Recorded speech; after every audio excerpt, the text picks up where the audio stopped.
Hola, bienvenido a mi canal, espero te encuentres muy bien.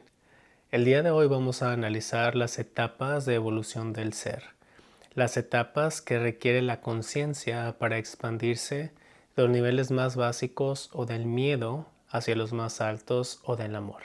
Y esta evolución del ser no solamente se refiere al proceso biológico de nuestro cuerpo de madurar, sino desde el estado mental de supervivencia, de tener miedo, de buscar primero estar vivos que tenemos como infantes, hasta aquellos estados mentales o de conciencia mucho más sofisticados. Algunas teorías le llaman la autorrealización como lo más grande o lo más elevado a lo que el ser puede llegar, pero diferentes teorías lo manejan de manera diferente. Y este es el punto del video de hoy. Vamos a analizar las etapas de evolución de diferentes perspectivas. Para empezar a entender este viaje de la conciencia de evolución, podemos imaginarnos la línea del tiempo de crecimiento de un ser humano. Por ejemplo, un infante, un bebé, depende totalmente de los padres.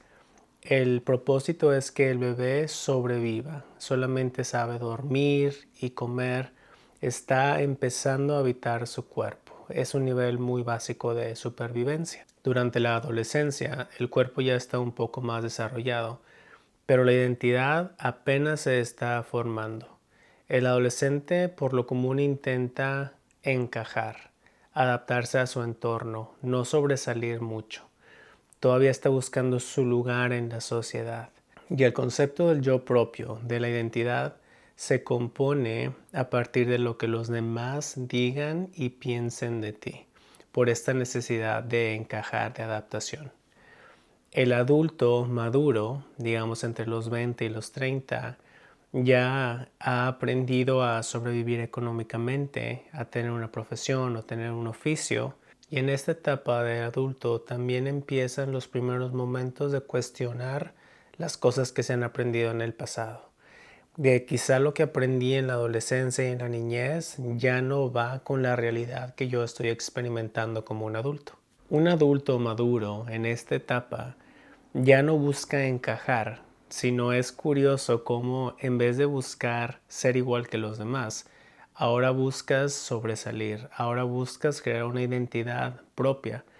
Por este mismo ejercicio mental de cuestionar las cosas, ahora dices, bueno, la vida que estoy viviendo, mi identidad es propia o es porque los demás me dijeron que tenía que ser de esta manera. Y en la vejez, paradójicamente, muchos adultos mayores reportan regresar a la simplicidad de la niñez. Muchos de ellos dicen que, bueno, pues ya estás pensando más en el fin de la vida. Como ya llevas más de la mitad de la vida, ya empiezas a pensar realmente, bueno, ¿qué he hecho con este tiempo sobre la tierra? ¿Y qué voy a hacer con los años que me quedan? Y he tenido pláticas con algunos de ellos y me dicen, vuelves a encontrar los milagros de la creación, de la naturaleza, los simples placeres de la vida, el estar vivo otro día, el ver la naturaleza, el sol. Es como encontrar una renovada emoción por estar vivos, que pienso yo está conectada a esta presencia de la mortalidad. Si tú sientes que ya muy probablemente está cerca el tiempo de dejar este mundo, entonces aprecias mucho más cada momento que tienes sobre la tierra. Que igual y este proceso de apreciar las pequeñas cosas de la vida no se da tanto en los años primeros, porque como ya vimos, el ser humano está más preocupado y enfocado en la supervivencia y en la adaptación. Pero ya en la edad adulta eres como libre, te liberas de esa necesidad de ser aceptado, porque ahora sí estás más concentrado en disfrutar de tu existencia con libertad. Y ahora a lo largo de la vida, el crecimiento de conciencia o la expansión no es lineal.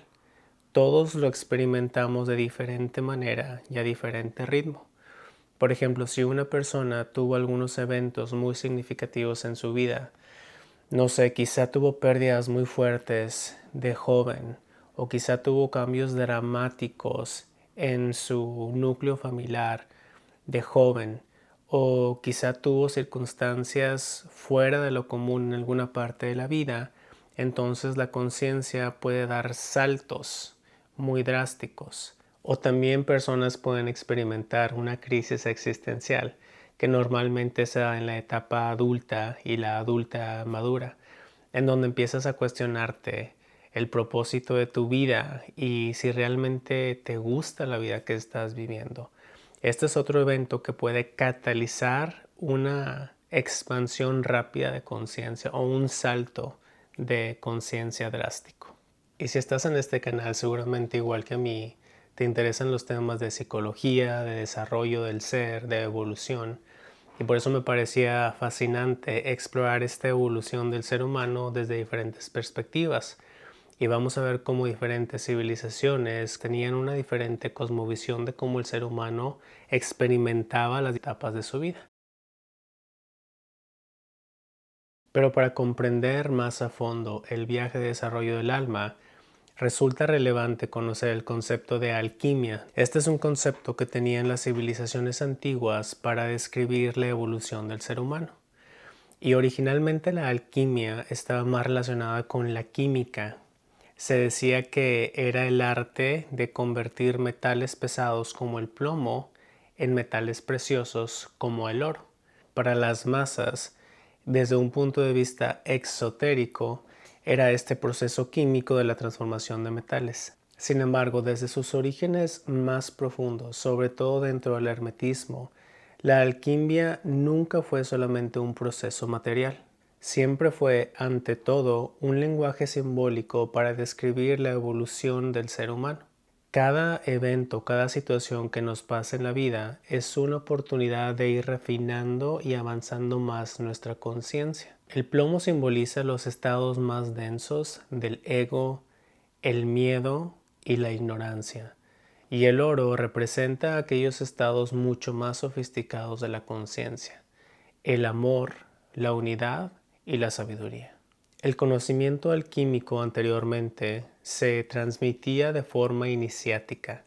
En los templos de Egipto, de Grecia, de la India, había maestros que le enseñaban a sus alumnos los misterios de la existencia, de cómo cultivar cualidades y valores mucho más sofisticados.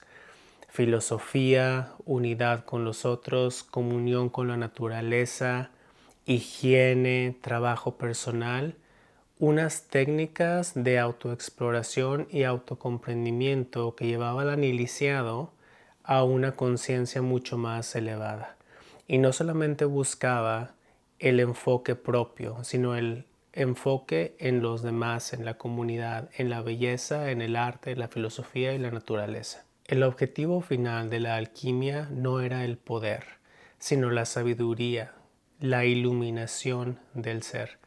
Y si te pones a pensar, eran estas etapas de las civilizaciones antiguas de Egipto, de Grecia, los romanos, incluso en la India, en donde había dos grupos de pensamiento, aquellos que gobernaban, el César, como se le llamaba antes, que buscaban la conquista, el poder, la riqueza, y había las escuelas filosóficas que, por el contrario, buscaban cultivar las cualidades internas del ser humano, llevarlo a cuestionarse no solamente los sentimientos propios, pero su entorno también, y cómo funcionaba el gobierno. Si sabes de los filósofos griegos como Sócrates y Platón, ellos eran críticos vehementes del sistema y el orden gubernamental. Decía que las masas eran fácilmente controladas porque no sabían pensar por sí mismas y no sabían cuestionar su entorno, sus líderes, sus gobernantes. Y esta es una de las etapas más elevadas de la conciencia, la habilidad de autocuestionarse y cuestionar a los demás, de preguntarse para qué y por qué estamos aquí, por qué las cosas son como son. La filosofía es un arte esencial de la alquimia y, en mi opinión, la madre de todas las ciencias, porque es lo que nos invita y empieza a cuestionarnos el entorno para mejor entenderlo. Y en la antigüedad, Las etapas de este proceso alquímico eran 4. Nigredo era la primera, la segunda es albedo, tercera citrinas y la cuarta es rubledo. La primera etapa, nigredo, es la etapa de disolución. Es aquel conflicto o crisis que experimentamos a lo largo de nuestra vida, donde las creencias que teníamos antes ya no nos funcionan. Tiene algo que morir. Tenemos algo que cambiar, que dejar atrás. Albedo es la etapa de la purificación. Se experimenta como claridad, alivio y orden después del caos. Citrinitas, la tercera etapa del proceso alquímico, se experimenta como el despertar de conciencia. Es aquella etapa en la que encuentras propósito, dirección y discernimiento. Rubedo, el cuarto paso, es la culminación del proceso. Se experimenta como la encarnación del ser auténtico. Comprendo quién soy y para qué estoy aquí. Pero ahora sí podemos entrar de lleno a las teorías de evolución del ser.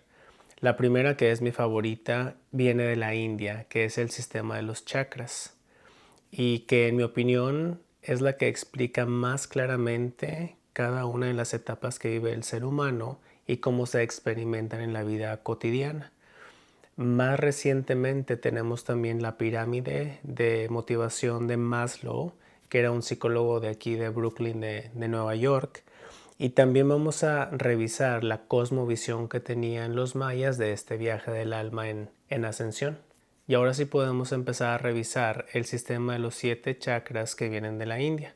Voy a poner aquí la imagen para que tengas una referencia visual y relaciones cómo cada chakra va elevándose a lo largo de la columna del ser humano, y entre cada uno de los chakras va subiendo igualmente el estado de conciencia más sofisticado, más iluminado, va progresando hacia arriba.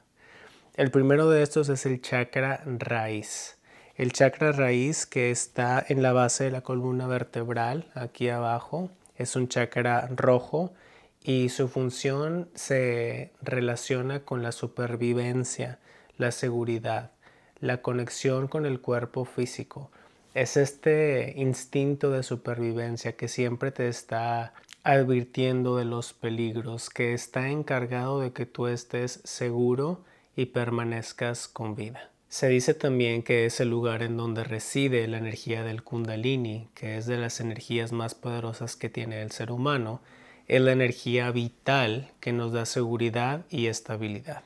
El siguiente es el chakra sacro, que está en la parte baja del abdomen y está relacionado con las emociones, con el placer, la creatividad y las relaciones. Entonces, en vez de enfocarse en los niveles más básicos de supervivencia y de miedo, en este chakra se despierta la energía vital y la conexión emocional con otros. Ya pasa de sobrevivir a la sensualidad, al placer. El equilibrio de este chakra está vinculado con una sexualidad plena y libre de culpa, en que tú te sientas sensual, que tengas una relación sana con tu sexualidad, tanto propia como los demás. De esto se encarga el chakra sacro. Después pasamos al tercer chakra, que es el del plexo solar, está en la boca del estómago. Y este centro energético tiene que ver con la autonomía, la acción, el autoestima, el propósito, el empoderamiento. Controla aquellas emociones de autosuficiencia, de ser un individuo independiente, diferente a los demás. Es donde el ser humano toma control sobre su propio destino y reconoce que tiene el poder de la decisión, de decir sí, de decir no, de forjar su propio camino, de ocupar espacio en este mundo, de tener una perspectiva única, de ser un individuo. Después pasamos al cuarto chakra, que está en el centro del pecho, el chakra del corazón, que se relaciona con los sentimientos de amor, de compasión, de equilibrio entre lo humano y lo divino. Como vimos el chakra del plexo solar, se trataba acerca de la individuación de uno mismo, de saber que soy una persona independiente con el poder de decisión. Me estoy creando esta identidad como un individuo, pero el siguiente paso, la etapa más elevada es: ahora soy un individuo que puede amar y relacionarse con los demás. Primero me amo a mí mismo, merezco amor como individuo y también merezco dar amor a otros. Desarrollo compasión, empatía, todos esos buenos valores que reconocemos como hermandad y fraternidad, sororidad también. Esa capacidad de sentir amor de pareja, romántico, fraternal, de familia también, pero es esa conexión que ahora ya el ser puede hacer con otro, ese enlace desde el amor que es tan hermoso. Después pasamos al quinto chakra de la garganta, que tiene que ver con la comunicación, hablar tu verdad y la expresión auténtica. Una vez que ya has aprendido a amarte a ti mismo y amar a los demás con el chakra corazón, ahora el chakra de la garganta es desarrollar ese maravilloso y sagrado don de la palabra, de la comunicación. Tener coherencia entre tus pensamientos, tus emociones y tu palabra, tus acciones. Es también relacionado con esta capacidad de vivir auténticamente, de expresarte libremente, de decir lo que tienes que decir y de no quedarte las cosas adentro, que no se queden atoradas, de hablar tu verdad auténticamente, de sentirte capaz también de tener una opinión propia. Mi opinión vale, mis palabras tienen valor. Mi voz merece ser escuchada. Tener este centro energético de la garganta en armonía nos ayuda a tener nuestro espacio, ocupar un rol en la sociedad. Y el don de la palabra es extremadamente sagrado, es un gran don y lo que nos distingue de todos los demás seres vivos. El reino animal y el reino vegetal no tienen el don de la palabra. Y si te pones a pensar, las personas que dominan, que son diestros en el don de la palabra, que saben hablar, esas personas realmente pueden ocupar puestos de mucha responsabilidad. Se ven como personas respetables, capaces de lograr cosas, no solamente por ellos mismos, sino por los demás. Ponte a pensar en líderes, no políticos, buenos políticos, dejémoslo ahí, que tienen la capacidad de a través de su palabra, de su voz, representar intereses propios y de la comunidad. Es una habilidad bastante sofisticada. Y cabe aclarar que yo he pensado mucho acerca del don de la palabra porque lo utilizo mucho en mi trabajo. Y creo que muchas personas cometemos el error de pensar que el don de la palabra o el privilegio de ser escuchado es solamente para aquellos que tienen mucha coherencia, que hablan claramente, que hablan sofisticadamente. Y realmente el comunicar es tener un mensaje que ofrecer, algo que decir. Aunque no lo digamos con palabras perfectas, aunque quizá no conjuguemos bien los verbos o no usemos los sustantivos de la manera más correcta, eso no importa. El don de la palabra está relacionado con tener un mensaje que compartir del corazón. Y si tú te pones a pensar, hay políticos que cito mucho a los políticos porque ellos son los que hablan mucho.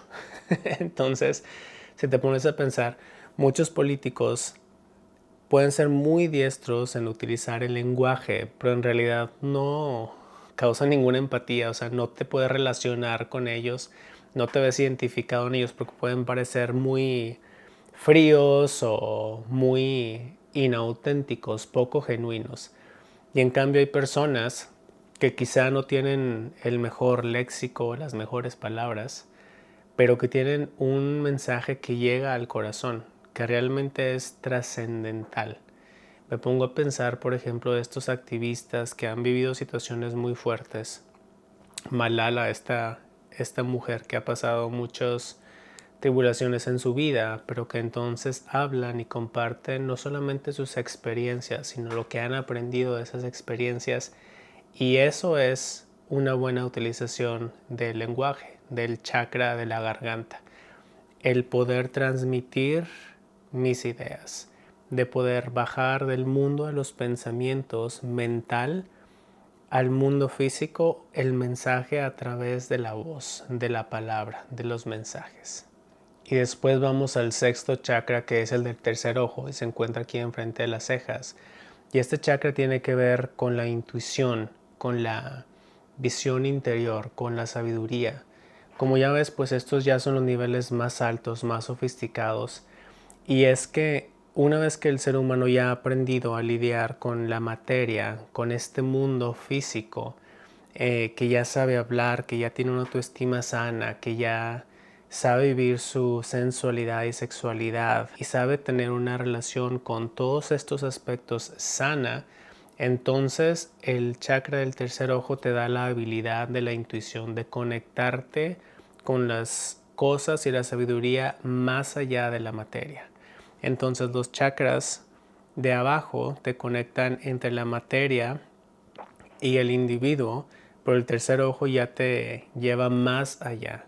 El tercer ojo también nos permite desarrollar atributos como la creatividad, la imaginación, el arte, la sensibilidad, los sueños, el poder de visualizar. Entonces, a mí me encanta esta parte del chakra del tercer ojo porque muchas personas lo vemos solamente como la conexión con lo divino, que ese es el que sigue, el chakra corona. Pero entonces el tercer ojo nos conecta con este gran don de la imaginación, de la creatividad. Y muchas veces cometemos el error de pensar que solamente los artistas formales o que solamente ciertas personas tienen acceso a la creatividad, son creativos, ¿no? No, es que yo no soy creativo. Y en realidad todos tenemos ese gran don que podemos canalizar a partir del chakra del tercer ojo, que es tener esa sensibilidad por la belleza, por la música, por las energías. Estamos hablando ya de conceptos más avanzados porque ya estamos pues casi al último del sistema de los 7 chakras energéticos. Y por último tenemos el séptimo chakra, que es el chakra corona, que está aquí en la base de la cabeza y que se relaciona con la conexión espiritual, con la unidad con el todo, con todas las cosas. Es esta habilidad de una vez que te hiciste un individuo, que pudiste conectarte y amar a los demás, pudiste conectarte con las energías más sensibles, con aquello que no se ve, con la creatividad, con la imaginación. Ahora te reconoces como parte de un todo y que estás conectado o conectada con ese todo, con esa gran energía vital, con la fuente de todo y de todas las cosas. Eres y te sientes uno con el universo, con las plantas, con los animales. Te ves como una parte de esta orquesta infinita que es la existencia. Su elemento es la luz interior, la voluntad, el pensamiento que tiene el poder de la mente, la capacidad de crear. Este chakra nos pone en sintonía con la divinidad y con la verdadera naturaleza de nuestro ser. Nos conecta con el infinito, el significado de la vida y la devoción. La siguiente teoría que analiza las etapas de desarrollo del ser es la pirámide de Maslow o la jerarquía de las necesidades humanas. Esta es una teoría psicológica propuesta por Abraham Maslow en 1943 en su libro titulado Una teoría sobre la motivación humana. Y su teoría básicamente la visualiza como una pirámide. Aquí te pongo la imagen también para que tengas la referencia visual. Y como puedes ver, esta pirámide está compuesta por 5 niveles. Cada nivel representa una etapa del desarrollo del ser. En la primera etapa, al fondo de la pirámide, como puedes ver ahí en rojo, es acerca de la fisiología. Se relaciona con la respiración, alimentación, descanso, sexo y la homeostasis, que es la capacidad del cuerpo de regularse a sí mismo. La segunda etapa es la de seguridad. Seguridad física, de empleo, de recursos, moral, familiar, de salud, de propiedad privada. Tiene que ver con cuestiones de supervivencia también. La tercera etapa es de afiliación, la amistad, el afecto y la intimidad sexual. La cuarta etapa es de reconocimiento, el autorreconocimiento, la confianza, el respeto, el éxito. Y la última etapa, la más alta en esta pirámide, es la de autorrealización, que describe Maslow tiene que ver con la moralidad, creatividad, espontaneidad, falta de prejuicios, aceptación de hechos y resolución de problemas. Entonces, como puedes notar, la teoría de los chakras que viene de la India y esta teoría de la jerarquía de necesidades de Maslow son muy comparables, son parecidas, ¿verdad? Tienen mucho que ver porque nos dicen que el ser humano empieza en el nivel más básico, que es de simplemente sobrevivir los instintos más primitivos, a después buscar afiliación con otros, desarrollar autoestima, amor por los demás, compasión, después reconocimiento, habilidades del habla y por último la autorrealización. Son diferentes estas dos, pero tienen mucho que ver una con la otra. Y por último vamos a revisar las etapas de desarrollo del ser desde la perspectiva y la cosmovisión de los mayas. Interesantemente podemos notar que tanto en la India como Maslow representan la evolución como una escalera de progreso en donde como el último fin o la meta es la iluminación, la conexión con el todo. Sin embargo, los mayas no lo veían así. Los mayas veían el desarrollo del alma como un proceso vivo, dinámico de equilibrio, responsabilidad y alineación con el orden cósmico, con la naturaleza. Para los mayas, el ser humano está animado por una fuerza vital sagrada conocida como Chulel. Corríjanme por favor, no sé si se pronuncia así, pero es más o menos Chulel. Y esta no es solamente el alma como lo vemos en la cultura occidental, sino una energía consciente que conecta al ser humano con todas las cosas otra vez, con la naturaleza, con el cosmos y con los ancestros. Esta energía vital, conocida como Chulel, no es lo mismo que el alma para la cultura occidental, sino más bien una energía viva que conecta al ser humano con la comunidad, con la naturaleza. Decían ellos que Chulel, esta energía, nacía con el individuo, pero se debilitaba o se fortalecía dependiendo de cómo vivía su vida aquella persona, si realmente tenía esta responsabilidad de comunión con la naturaleza y con todas las cosas o no. Para los mayas, el desarrollo del alma ocurre a través de tres ejes fundamentales. El primero es la alineación con el orden cósmico. Para ellos el ser humano tenía que respetar y observar los ciclos de la naturaleza y del cosmos. El segundo eje es la integración de experiencia, sufrimiento y responsabilidad.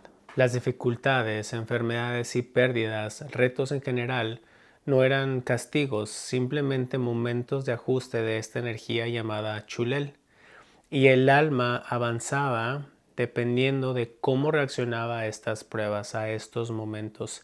Si sabía reaccionar correctamente, entonces estaba en alineación con aquellos ciclos naturales y del cosmos. Y el tercer eje es el servicio y la pertenencia a la comunidad. Para los mayas, el alma estaba madura cuando había entendido y cumplido su función como una parte de este tejido colectivo de su comunidad.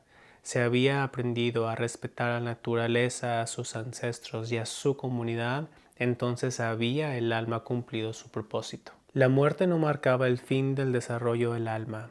El Chulel continuaba su viaje por otros planos de existencia, manteniendo su vínculo con los vivos. Por eso, la vida presente era entendida como una etapa solamente dentro de un ciclo mucho mayor, y esta vida no era un evento aislado. En síntesis, para la cultura maya, el desarrollo del alma consiste en vivir en coherencia con el tiempo sagrado, aprender de las experiencias que vivimos, mantener el equilibrio interior y exterior y participar conscientemente con el equilibrio cósmico a través de armonía y comunión con tu comunidad. El alma evoluciona no al ascender, sino al armonizarse. Y en mi opinión esta como visión maya es muy bonita porque pues se enfoca en crear comunidad, en sentirte y saberte parte de un orden mayor de las cosas, a diferencia de otras teorías que se enfocan en el desarrollo individual. Entonces me parece muy interesante cómo ellos tenían una percepción diferente de este proceso.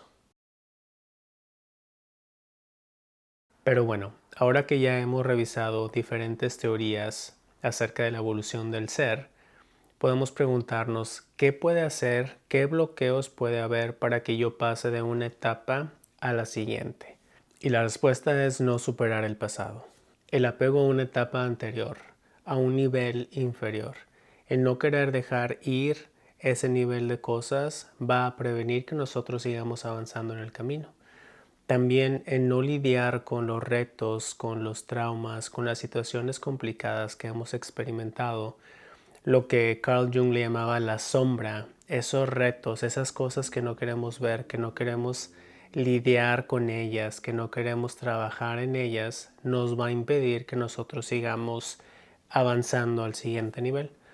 Por ejemplo, basándonos en el sistema energético de los chakras, digamos que nosotros tenemos un reto muy grande con el autoestima, con la individuación propia, con sentirse merecedor, con sentirse un individuo independiente con poder de decisión.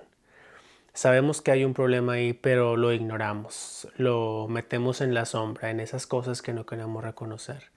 Mientras no trabajemos en esas cosas, no vamos a poder trabajar en niveles más superiores, como la compasión o el amor por los demás, la creatividad, la imaginación, el desarrollar el habla.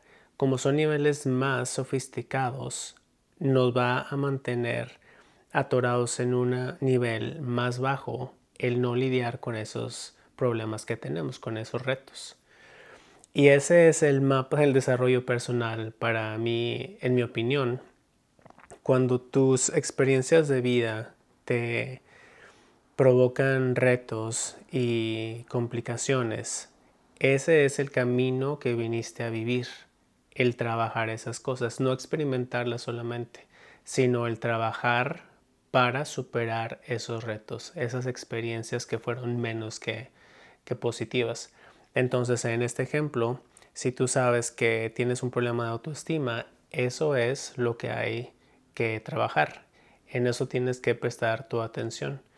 Digamos que lo que Jung le llamaba la sombra, esas cosas que rechazamos y que no queremos ver, ese es como la materia o las materias que venimos a trabajar a esta vida y es el mapa de desarrollo personal que cada quien tiene. Y ya por último, quiero darte consejos prácticos y ejercicios que puedes implementar fácilmente en tu vida si estás experimentando retos o algún bloqueo en alguno de estos 7 centros energéticos de los chakras. Como es la teoría de evolución que más me gusta y la que más conozco, a mí me gusta hacer trabajo en estos temas energéticos. Digamos que estás experimentando retos con el chakra raíz, el más elemental de los 7 chakras, que está relacionado con la seguridad, la estabilidad y la conexión con el cuerpo. Entonces, lo que puedes hacer para mejorar ese centro energético es cuidar tus necesidades básicas, una alimentación adecuada, dormir bien, hacer ejercicio, mover tu cuerpo, conectarte con tu cuerpo, con las funciones básicas. Por eso el sueño es tan importante, porque es la base de la salud, igual que la alimentación, igual que mover tu cuerpo. También puedes hacer prácticas de enraizamiento, o en inglés se dice grounding, que es pasar tiempo en la naturaleza, caminar descalzo en el césped, estar entre los árboles. La naturaleza te ayuda mucho a darte este sentimiento de seguridad, de conexión con la tierra, para que sientas que tienes una fundación estable para que puedas trabajar en los chakras más elevados. Si experimentas bloqueos con el chakra sacro que conecta con el placer y la sexualidad, es importante que trabajes en tus pensamientos de merecer placer, de tu sensualidad, el bailar, en mejorar la conexión con tu cuerpo, el tocarlo, el sentirlo, el cuidarlo, el darle placer, es importante. Bailar ayuda muchísimo a desbloquear la energía, el mover las caderas. Si vives en países latinos, pues seguramente bailar como cumbias o salsa puede ayudar mucho porque se mueve todo el cuerpo, pero realmente el bailar ayuda muchísimo a estos bloqueos energéticos del chakra sacro, que es algo que a mí me gusta mucho bailar, pero al mover tu cuerpo, al mover tus caderas, puedes desbloquear esos nudos energéticos. Puedes trabajar en un bloqueo en el chakra del plexo solar que se relaciona con el poder, la voluntad, la decisión, haciendo pequeños ejercicios para mejorar ese poder. Saber cuándo decir no, saber ir por lo que quieres, preguntarte cuál es mi punto de vista acerca de algo, atreverse a decirlo, decir tu opinión sin ningún reparo, sin pena, con decisión. Afirmar, yo puedo hacer esto, yo elijo hacer esto, yo soy capaz de crear mi realidad, yo soy capaz de tomar decisiones. Toma decisiones poco a poco que puedas cumplir para ir mejorando tu sentimiento de logro. Por ejemplo, hoy voy a ir a caminar 15 minutos en la noche antes de dormir. Y entonces lo haces. Es algo fácil, pero que te va a dar un logro y te va a hacer sentir que así como puedes lograr esas cosas, puedes lograr otras. Tomar decisiones otra vez, decir que sí si quieres hacer algo, decir que no si no quieres hacer algo. Poco a poco vas a ir trabajando ese chakra del plexo solar. Si estás experimentando bloqueos con el chakra del corazón relacionado con el amor, la compasión y la armonía, puedes empezar por el autoamor, la autoaceptación. Decirte a ti mismo que te amas, que te aceptes, aceptar cuando tenemos errores, no culparnos, saber que todos los demás cometen errores, practicar la autocompasión y la compasión por otros, practicar la gratitud también, dar gracias por lo que tienes y dar gracias por otros, decir perdón cuando tienes que decir perdón, ir sanando esos vínculos emocionales con las personas y contigo mismo. Si quieres a alguien, decirle a esa persona que lo quieres, que la quieres, demostrar más sentimientos, ir poco a poco sintiéndose más cómodo en ser vulnerables, en decir que tienes un vínculo afectivo con alguien. El ir trabajando va a ayudar a que sanes el chakra del corazón. Si experimentas algún bloqueo en el chakra de la garganta que conecta con la comunicación, la autenticidad y la expresión, puedes ir practicando decir las cosas que tienes que decir, expresar tu opinión. Si quizá expresar tu opinión de manera libre y sin miedo es muy difícil, por ejemplo, puedes escribir primero lo que sientes, puedes ir escribiendo tus sentimientos en el día que no puedes decir, para ir practicando después decirlos, utilizar el lenguaje, este gran don que ya cubrimos antes. También tienes que aprender a permitirte a ti mismo decir tu verdad. Si tienes muchos secretos que no te atreves a decir, va a haber un bloqueo muy grande en el chakra de la garganta. Pero cuando tú comprendes que todas las personas tenemos cualidades y actitudes y personalidades menos que deseables, que nadie es perfecto, entonces tú vas a sentirte más seguro al expresarte y dejarte ver auténticamente como tú eres. Saber que todos cometemos errores, que todos somos imperfectos. Ir liberando poco a poco de manera sana esos secretos. Si vives con muchos secretos, ponte a pensar, ¿por qué hay en mi vida tantas cosas que no se pueden decir, que no se pueden saber? Y hay que trabajar en eso. A lo mejor entonces hay que hacer un cambio conductual también, pero el punto de este chakra es que tú te atrevas a vivir auténticamente, que pierdas el miedo a la exposición y al juicio de los demás, de otra vez sentirte como un ser humano completo con virtudes y con defectos también. El liberar la vergüenza, los complejos, que no te dé pena. Sea como sea que te veas, sea como sea que hables, que te expreses, tu raza, tu nacionalidad, tu color de piel, tu color de pelo, eso no importa. Lo importante es que tú te sientas merecedor de ocupar un espacio, de tener una opinión propia y de expresarla a través de tus palabras, utilizar el don del lenguaje. Si estás experimentando un bloqueo con el chakra del tercer ojo que tiene que ver con la intuición, la percepción extrasensorial y la sabiduría interior, te recomiendo muchísimo que practiques la meditación, que encuentres espacios de silencios en los cuales estés libre de ruido externo y de distracciones para que puedas concentrarte en hacer un viaje interno de reflexión. La meditación es una excelente práctica y herramienta para encontrar ese espacio de silencio, de quietud, en donde puedes simplemente observar tus pensamientos y encontrar claridad mental. También preguntarte a ti cosas como ¿quién soy? ¿Para qué estoy aquí? ¿Cuál es mi propósito?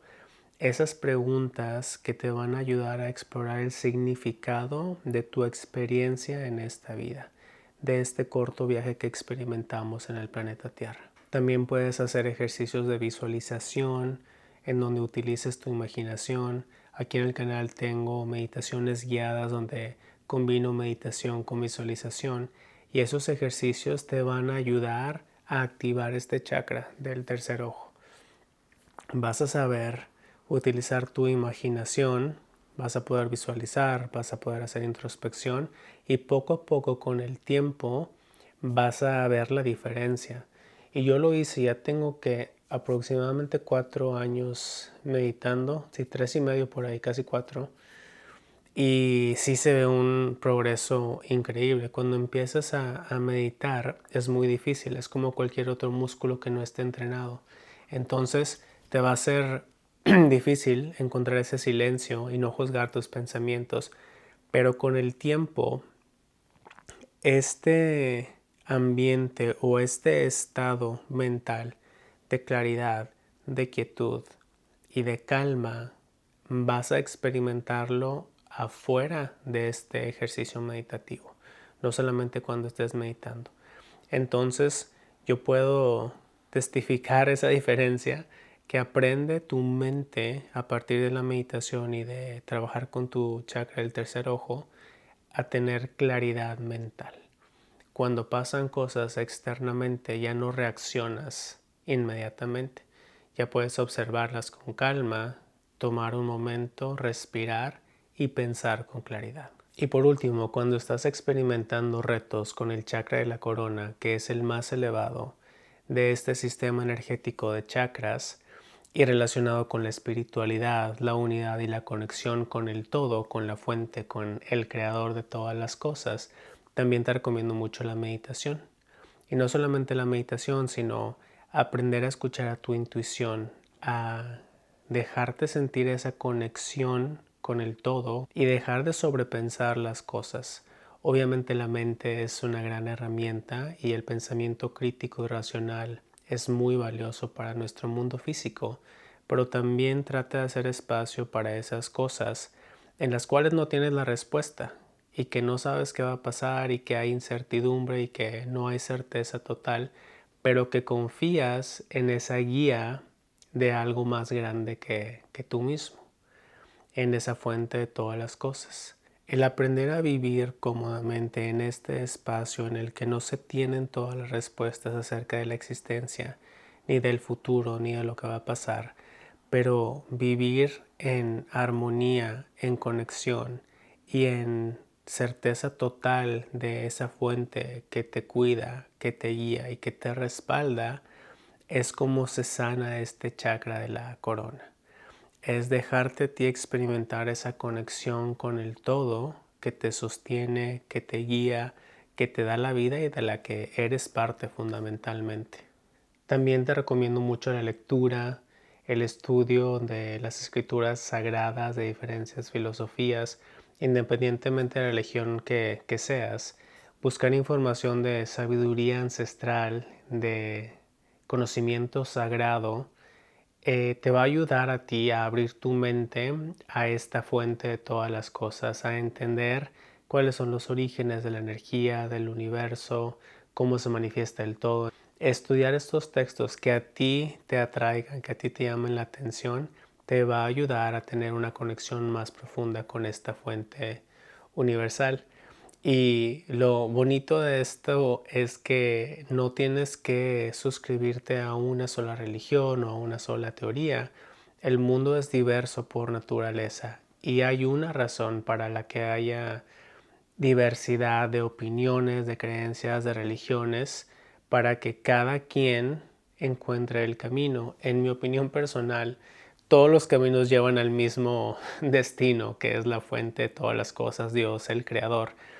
Simplemente nos dan diferentes caminos independientemente de cómo nos sintamos más a gusto, ¿no? A lo mejor me gusta un camino verde, a lo mejor me gusta más un camino amarillo, o a lo mejor me gusta ir volando, no sé, ¿verdad? O sea, obviamente estoy hablando metafóricamente, pero todos los caminos llevan a un mismo conocimiento, simplemente con diferentes prácticas, rituales y palabras. Al último, la fuente de todas las cosas es el destino. Y bueno, hasta aquí el video de hoy. Yo sé que hemos cubierto mucha información. Cualquier duda, cualquier pregunta, con toda confianza me puedes mandar un mensaje. Te agradezco tu atención y tu tiempo. Que estés muy bien y nos vemos a la próxima.